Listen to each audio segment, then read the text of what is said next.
René Char écrivait « Je n'écrirai pas de poème d'acquiescement. Je vis et je vivrai ma vie de la même manière tant que les choses se joignent toutes contre moi. »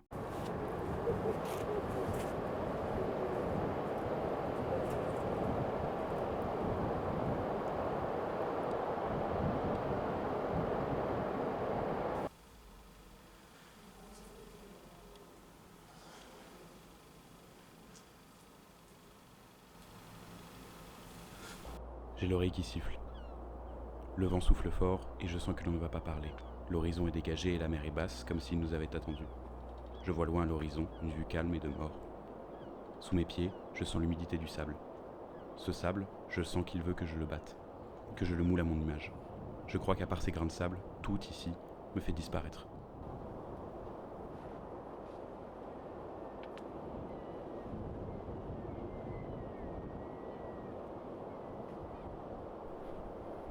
Je joue, j'ai joué, je jouerai. Je joue, j'ai joué, je jouerai. Je jette mon corps et c'est lui qui fait plus ou moins la danse.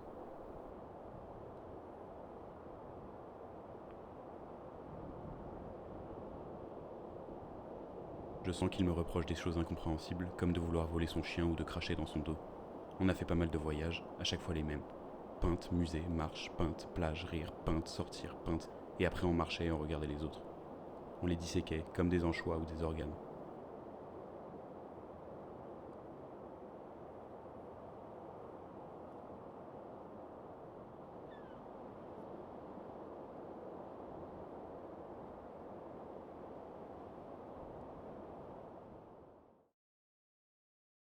Ma seule solution face au silence et à sa menace, c'était de le couvrir d'un bruit encore plus fort.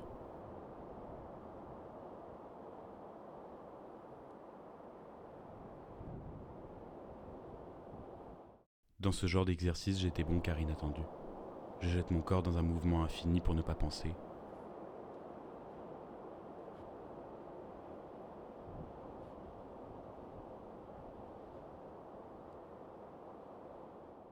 Le ciel a l'air de me faire poser ses doutes. Le ciel a l'air de me faire peser ses doutes. Le ciel a l'air de me faire peser ses doutes.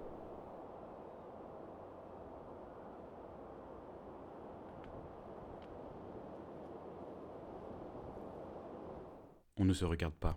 C'est toujours lui devant moi ou moi devant lui, comme si on ne pouvait se supporter qu'avec un objet différent du regard.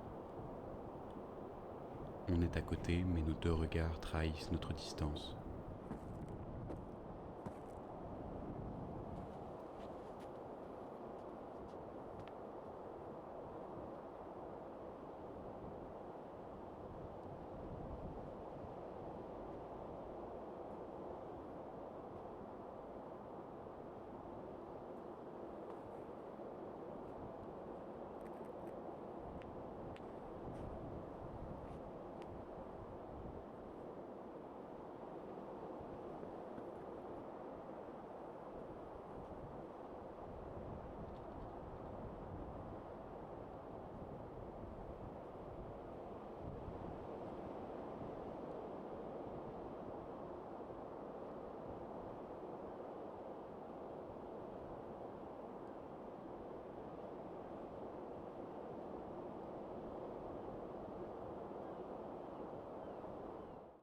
Il joue avec mes nerfs comme s'il jouait avec un religieux. Il s'amuse à me brusquer, mais sous son apparente légèreté, je sens bien toute l'animosité derrière l'amitié, la haine pour ma différence, pour ce qu'il veut nier.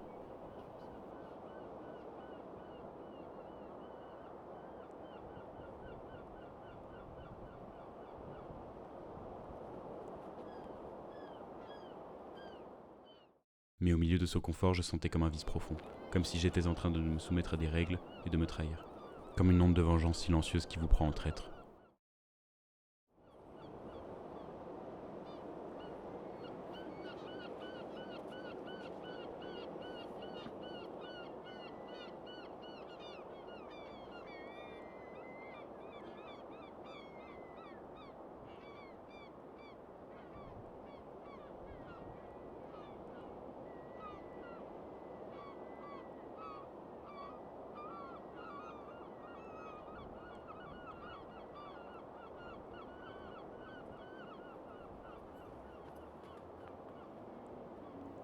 Par hasard, son regard se fait plus dur et plus noir.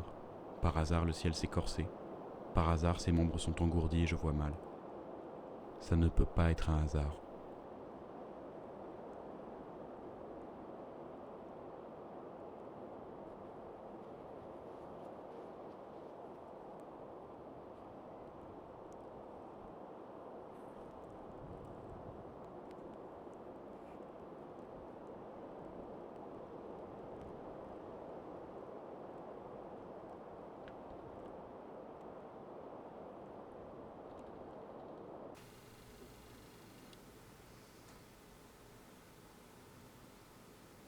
Je le savais et je l'ai toujours su.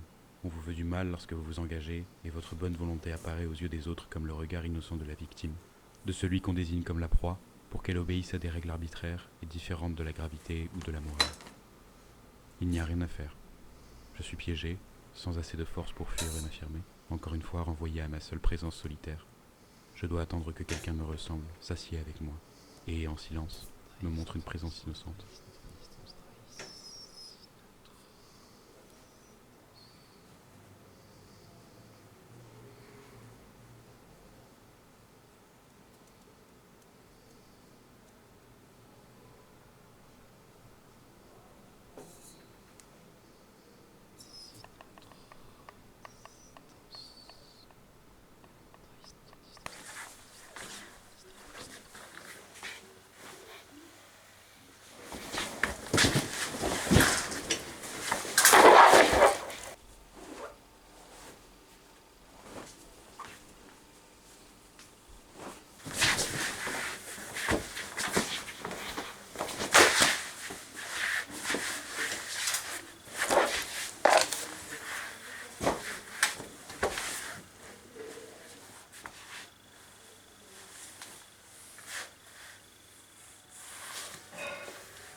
Mais ces salopes de mouettes me font toujours savoir que je suis surveillé.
J'ai toutes mes raisons et mes droits pour accuser mon existence d'une lourdeur pénible. Depuis ma naissance, j'étais contre chaque chose, et toujours malgré moi. De même que ce blanc trop blanc de la fenêtre ne peut qu'annoncer une bénédiction qui ne viendra pas, ou un coma qui viendra me rendre aveugle. Cette lumière me poursuit. Elle veut me dénuder et m'exhiber aux yeux du monde comme son trophée. Il ne vaudrait mieux ne plus rien voir que de subir la saleté de ces verres et de la palette grise qui ne peut mener qu'au suicide. Ce bleu transforme tout en liquide visqueux et collant, de sorte que plus rien n'a de réalité, que tout s'échappe comme un immonde fluide qui ne m'attend pas. Je sors du monde à cause de cette lumière, je suis d'autant plus seul que sans réalité. C'est sûr que mon reflet ne renvoie mon image que par politesse. Mais à part lui, tout veut me tordre et me modifier. J'aurais dû m'en douter, c'est dans la chambre de mon enfance que ma respiration.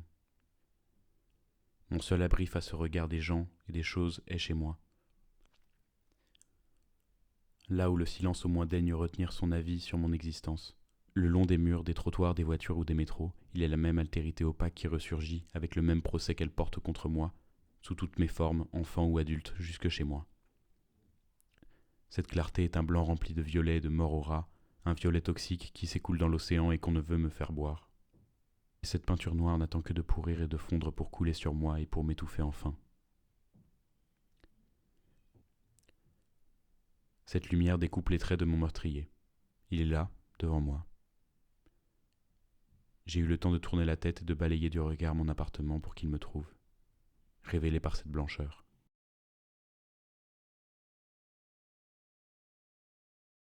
René Char écrivait « Je n'écrirai pas de poème d'acquiescement. Je vis et je vivrai ma vie de la même manière tant que les choses se joignent toutes contre moi. » Cette peinture noire n'a jamais parlé de opaque qui ressurgit sur moi, le même procès qu'elle porte contre moi, sous toutes mes formes, enfant ou adulte, jusque chez moi. Ce bleu transforme tout en ligne renvoie mon image que par politesse, de sorte que plus rien n'a de réalité. J'ai l'oreille que tout s'échappe comme un immonde fluide qui ne m'attend pas. Souffle fort et je vois loin, ne va pas parler. L'horizon est dégagé et la mer est basse, calme et de mort.